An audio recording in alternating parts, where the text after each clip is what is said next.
Hello, happy Sunday, or whatever day it is when you're consuming this piece of media. Uh, I had a day off work today, so we went out early, me and my family, and went and walked up a mountain in our city. Well, it's actually a volcano slash mountain. And then as we were driving towards home, we saw there was a Sunday market, like a flea market in a car park. So often in New Zealand, they'll have weekend markets. I'm sure it's the same in every country, isn't it? Kind of weekend markets, especially traditionally it was always a Sunday morning thing, but nowadays they have them other days as well. And now they have night markets as well for kind of food on Sunday nights. But anyway, there was a Sunday morning market, flea market. If you're from Auckland, you may be familiar with it. It's the Balmoral end of Dominion Road on the, well, kind of a Balmoral Road, corner of Dominion Road. Um, and I found some CDs just by chance. We were wandering around.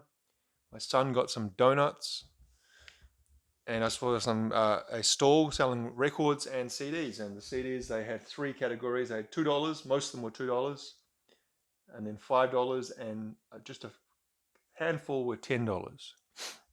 And he actually had some really good stuff. I kind of wish I'd looked more now because I was kind of in a rush, and I was kind of didn't look as closely as I might have. But actually, I think I know who the guy is. I don't mean personally. I think he's on a Facebook CD trading group that I'm in, the New Zealand CD Select Compact Disc group. It kind of just talks about CDs and sometimes sells or trades. I think he's on that. I think he advertised it. Looking back just this afternoon, I think it's the same guy, but he might go there regularly. So I might actually go back when he says he's going to be there again because he has some really good range of stuff for $2. Most of them $2, not bad, and even the $5 ones were a pretty good bargain. So I'll show you what I got. I got this one here, Weta Geographica. Weta was a New Zealand hard rock band that were around in the late 90s, early 2000s. This was released in the year 2000. And Weta were a band that had quite a lot of hype around them, I remember. Um, Around the end of the 90s, they seemed to be touring a lot with Shihad. If you know the New Zealand, I guess they started out kind of as a heavy metal, now more just kind of rock band, Shihad. Um, I remember though, whenever Shihad were touring, it seemed that Weta were touring with them. And I know, obviously, the two singles off this are "Let It Go" and "Calling On." Especially "Calling On" was quite a big song. Um, but I've never really heard the rest of this. So I'm interested in hearing this because this is an album I've actually been looking for kind of like, not seriously, but I'll be, wanting to find it secondhand for a long, long time. So I'm pretty stoked to find this for $2. It's a deal, I reckon. Um, the band were the Tokana brothers, Aaron and I can't remember his brother's name. I think those guys there, and then the other two, I'm not sure their names. Forgive me, but Aaron Tokana was the singer, main songwriter, guitarist, and he very sadly passed away a year or two ago now. Um, and just a young man. He was only in his early 40s, I think. And he passed away. I think he had like a heart problem or something. But kind of a bummer to hear that. Oh, so 2020, so 2.5 years ago now, and he was 44, which is really young. Sudden heart attack. Um, but yeah, this is their one album. I think they had an EP as well, maybe, but as far as I know, this is the only album they had. I mean, excellent condition. The case itself is perfect. The teeth on the jewel case thing are fine. Looks perfect. So, I got some cloud. That's nice, isn't it? And the ye old world map, Geographica.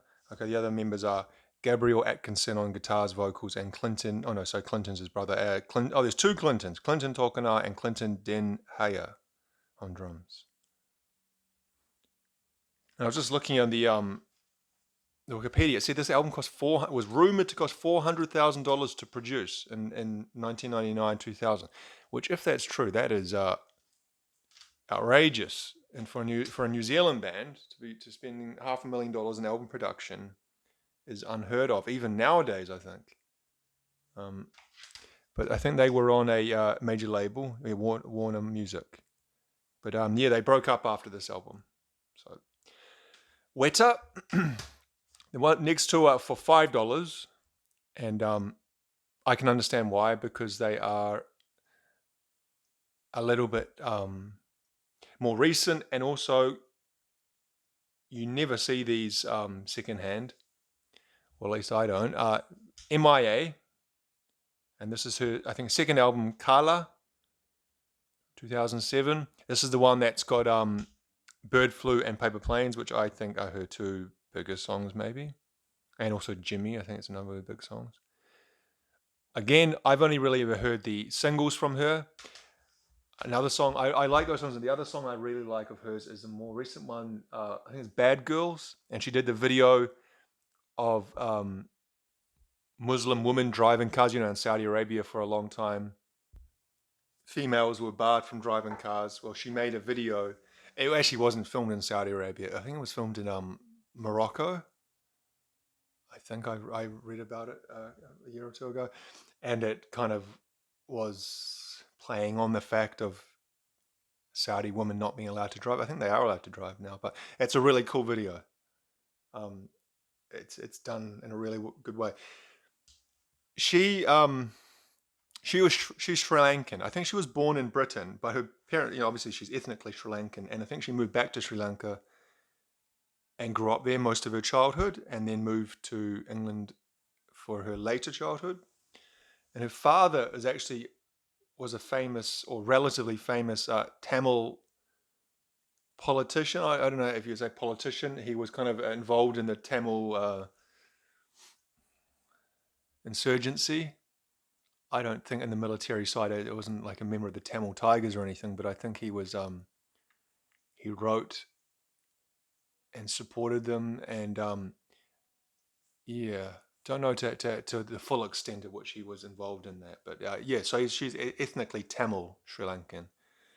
If you know anything about that conflict, it was a pretty messy affair. But she's a lot of her work is kind of connects with that kind of third world music and third world causes. She's interesting. Her name's M.I.A, her real name M.I.A, and M.I.A is kind of a play on Maya, her name, but also the M.I.A missing in action and whatever else. But yeah, she's interesting. I've read some interviews with her over the years, and she has some interesting ideas. Last time I heard she'd gone, being a Tamil, she would have been a Hindu, because that's one of the main conflict points between Tamil and Sinhalese, is that the Sinhalese are Buddhist and the Tamils are Hindu. But last I heard of her, she had a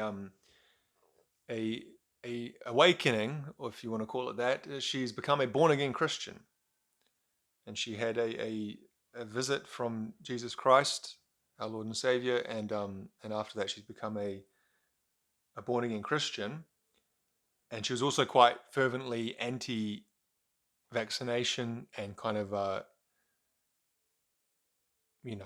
all things aligned with that. Not that it's got anything to do with her music, because I think she has some very interesting music, and she brings a lot of interesting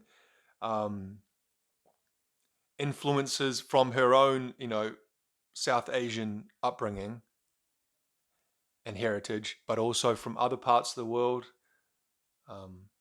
So yeah, I'm looking forward to listening to this beyond the singles that I know. Got some interesting design motifs. And look, XL. We talked about XL the other day. Twice, I think we talked about XL as the main label that put out the Prodigy's albums over the years. And I said that XL, for me, if I see a album is put out by XL record label, I will buy it. Or at least look at it because they have a pretty good reputation with putting out interesting and innovative music. There she is there, M.I.A. So what's her full name? I'm just looking here. Matangi Maya Arul Pragasam. Matangi Maya. So Maya is, I guess, her anglicized name, but her Sri Lankan name is Matangi Arul Pragasam. Because she had an album called Matangi. So Kala, which is the name of this album, that's her mother's name. Her album before this was it Arul, which is her father's name. And then I think she had an album called Maya, and then her most recent album was Matangi, I think. Sorry, Maya was 2010, Matangi was 2013, and then she said AIM 2016 and Mata in 2022.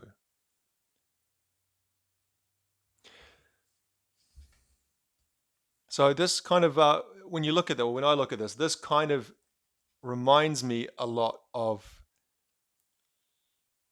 developing world media, that kind of design aesthetic, quite chaotic and cluttered, but lots going on.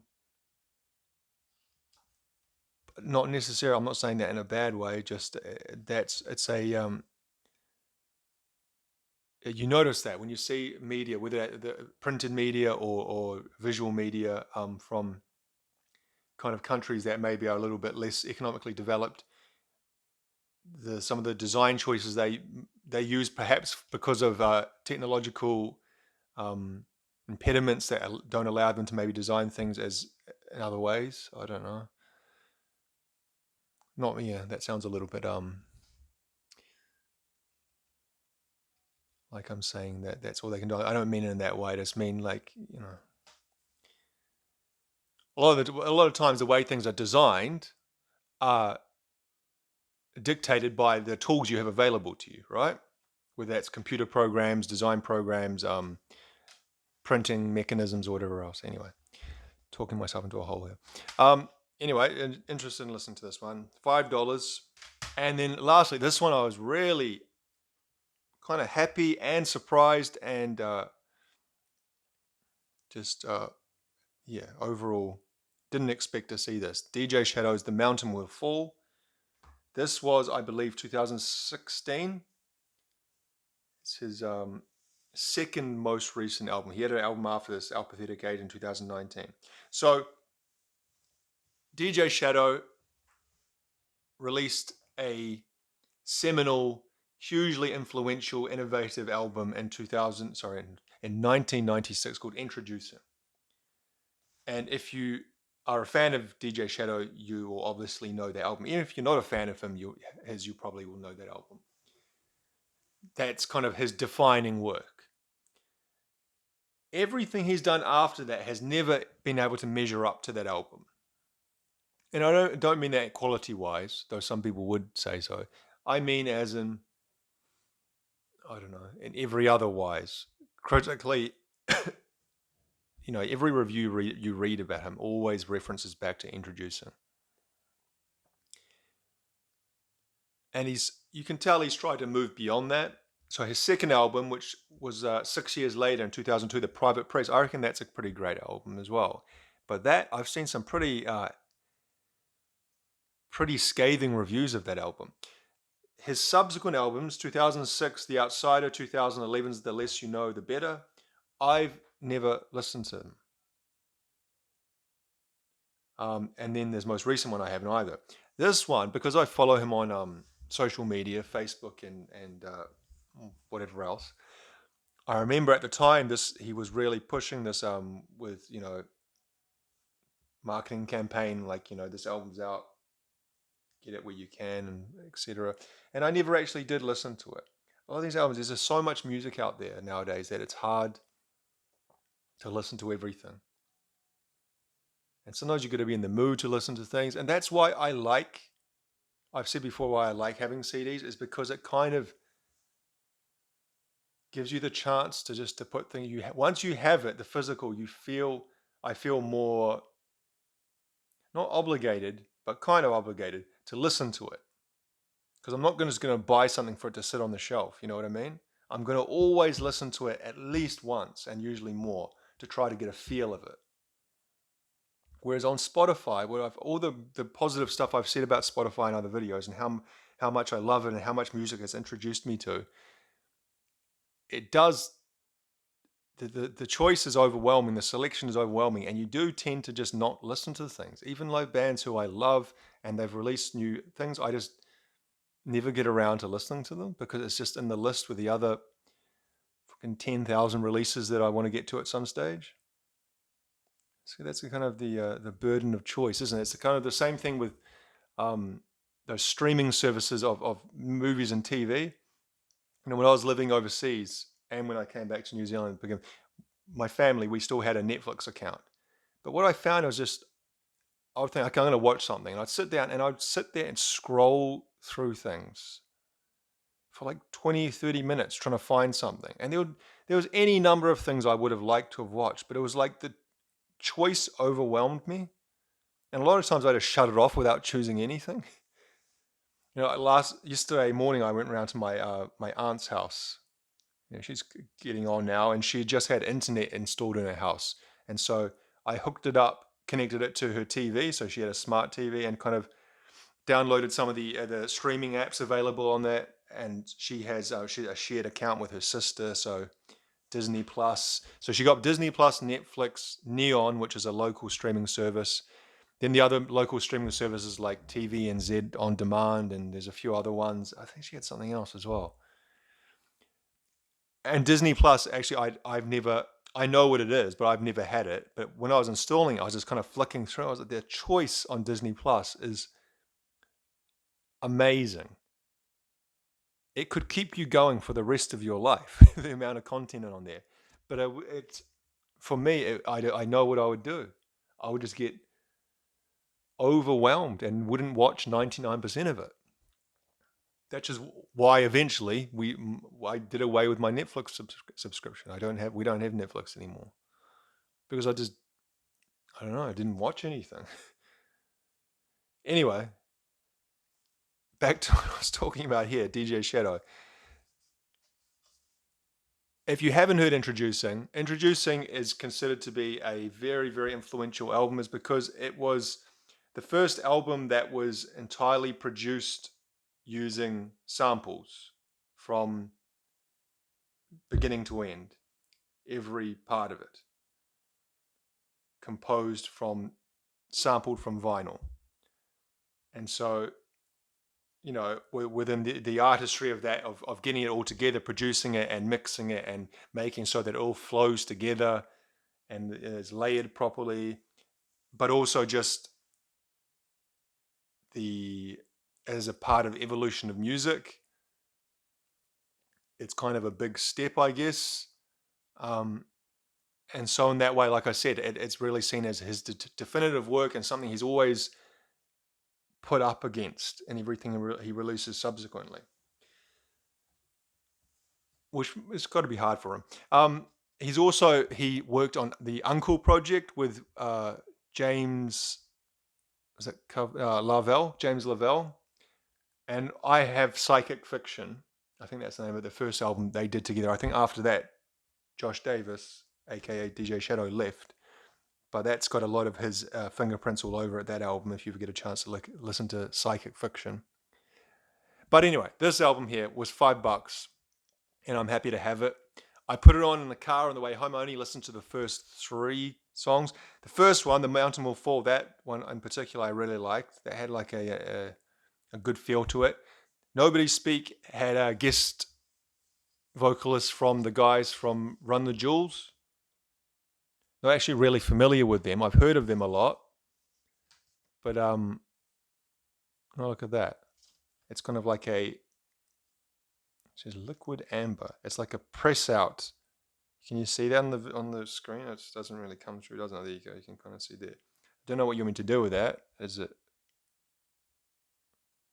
like the press out shape of the guy falling with the crown? But what do you do with it? I'm not sure. There he is. There, Josh Davis. There was a few other guest vocalists. So Ernie Fresh, Nils Fram. Never heard of either of those. Matthew Halsall, G Jones, and Bleep Bloop. Sorry. There he is.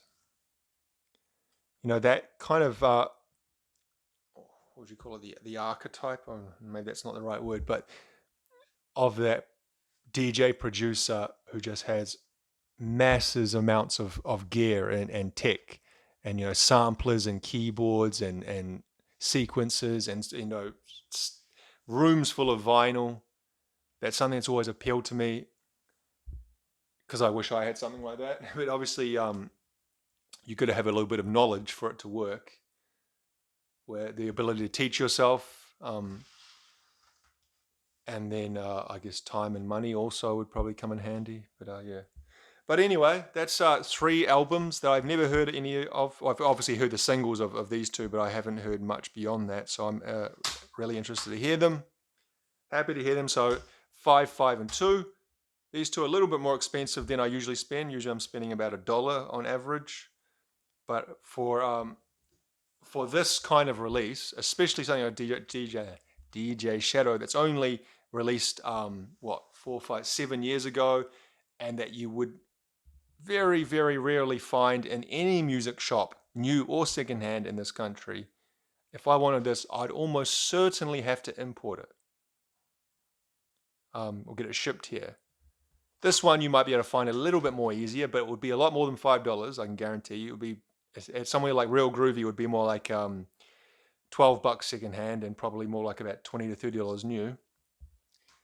This one you probably could, if I had looked hard enough, I probably would have been able to find the secondhand somewhere eventually. But $2, I think that's a perfect price for me. So yeah, happy to have all 3 of those. Great finds at the Sunday morning market. All right, guys, thank you for watching.